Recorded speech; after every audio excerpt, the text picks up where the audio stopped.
Hello everyone. Today we're going to be starting with graphing linear inequalities. So far we've been graphing linear equations. Today we're going to be focusing on these things we call inequalities. So the main difference is instead of having an equation, we have a different symbol. So we're actually going to go ahead and start on the back side of your handout. So let's go ahead and start on the back side where it says what's the difference at the top. So let's go ahead and look at what we've got so far.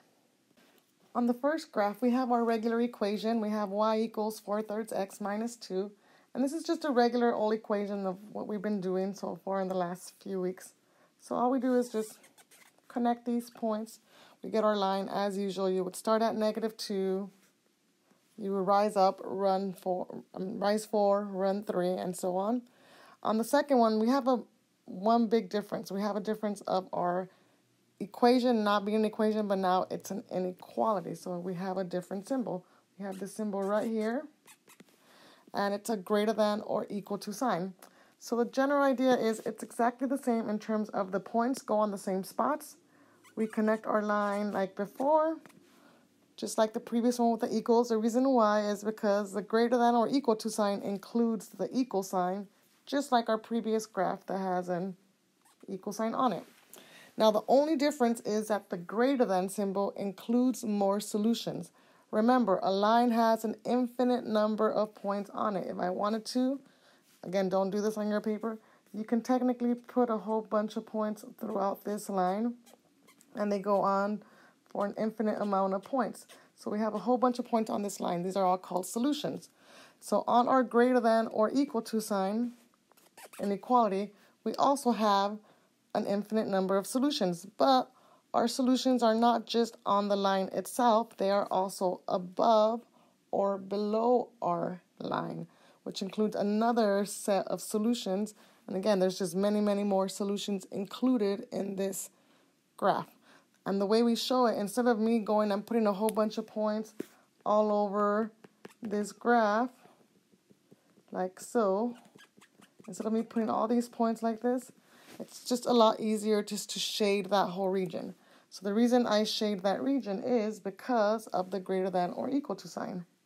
Now, the reason we shade above the line is because this is a greater than sign, so we shade above. So greater than means to shade over the line, and less than means to shade under the line. So instead of just putting a whole bunch of dots, it's just easier to shade that region. Let me just choose a nicer color. So we would just go ahead and shade this region with, if you have a highlighter, it might be a lot easier actually. This is not working out for me like that.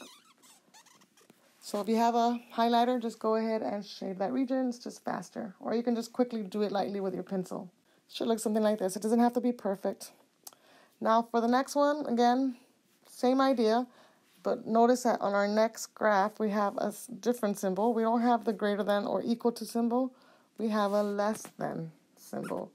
So this one's different in the sense that we will be shading in the other direction because it's less than, so we'll be shading under the line.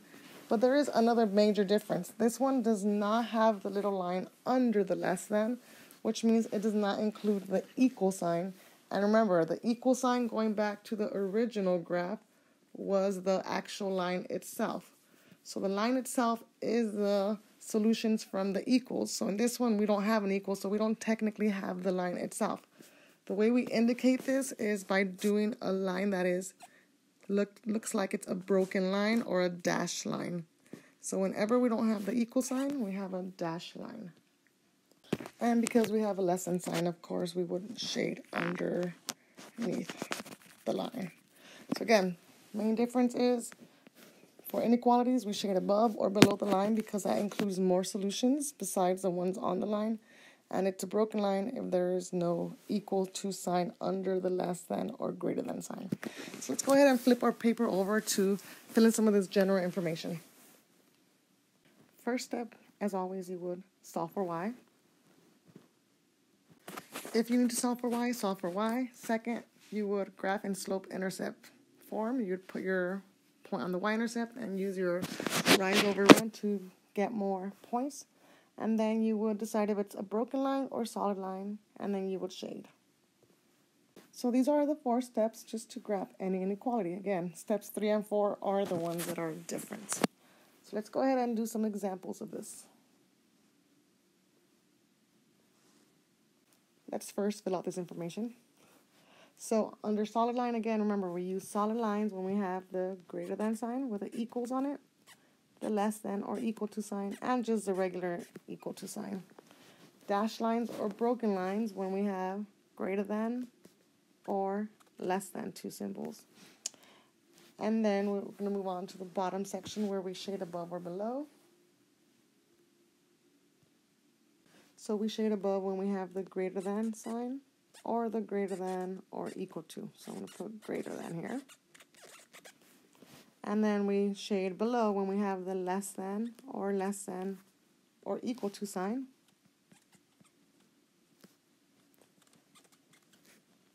So let's get that information down.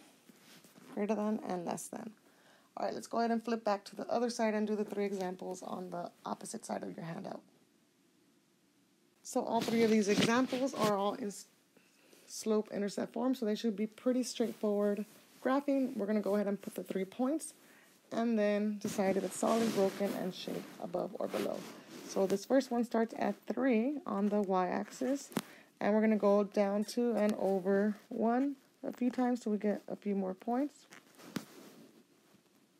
Now we decide if we want this to be solid or broken. Because we have a greater than symbol, that does not have an equals on it, so it's going to be a broken line. So when I connect my line, I'm going to make sure it is broken.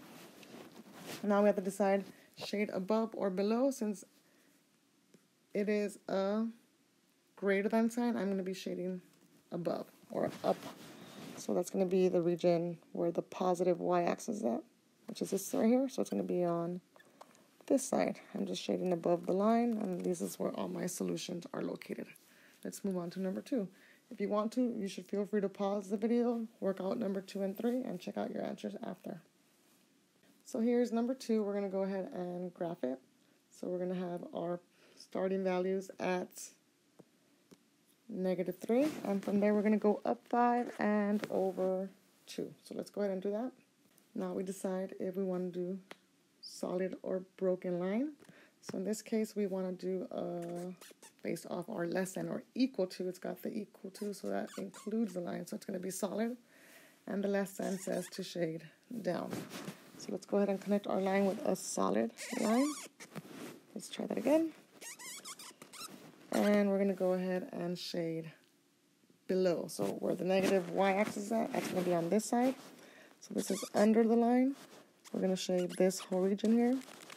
And those are all our solutions. All the points in the green area and all the points on the red line. Let's try the last one. Now this last line is one of the special lines. This is going to be a vertical line. So let's go ahead and graph this. So again, this is a vertical line. Remember, when we start with x equals or x less than or x greater than, it's going to be a vertical line at -2. So we're going to draw our vertical line at -2. So we've got to decide if it's solid or broken. So because we have just a less than, it's going to be broken. And here we cannot shade up or down. So let's go ahead and draw it so we can see that first. So when I have a vertical line that is broken, so let's get that going. On this one, we cannot shade above, up or down because it's a vertical line. So when we have vertical lines, we shade to the left for less than and to the right for greater than. Since we have a less than sign, we are going to be shading to the left. So again, left and right for vertical lines, less than is to the left. So we're going to shade this region right here. And all my answers are just in the green area, not on the orange line. So let's go ahead and flip over to the opposite side and do that last problem. First step will be to solve the equation for y. Since this one's in standard form, I'm going to subtract the 2x, and then I'm going to divide by -3.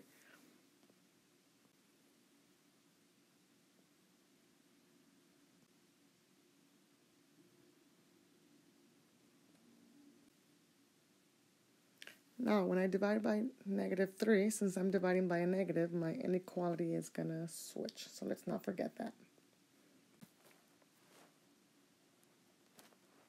So let's make a note of that. Don't forget to switch the sign when dividing by a negative. Let's go ahead and graph -4 plus 2/3 x. So we start at -4. 1, 2, 3, 4 down.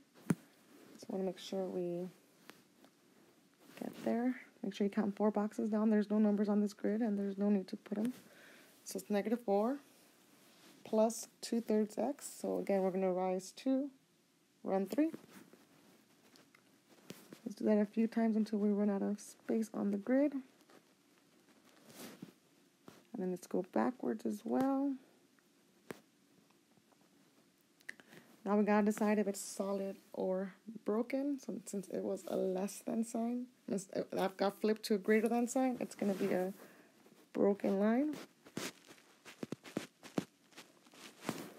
And it was a greater than sign after it was flipped, so we are gonna shade above. So let's go ahead and shade all this region up here. And there is my final answer. So this should be enough for you guys to get going. When you guys take this onto your classwork, onto your composition book, I believe it's page 45. It should be the graph that you see right now should be the front page that you see, and the example should be on the back. You guys should be working on your iExcels and your practice pages. There is an extra credit if you're finished early, and good luck and get going.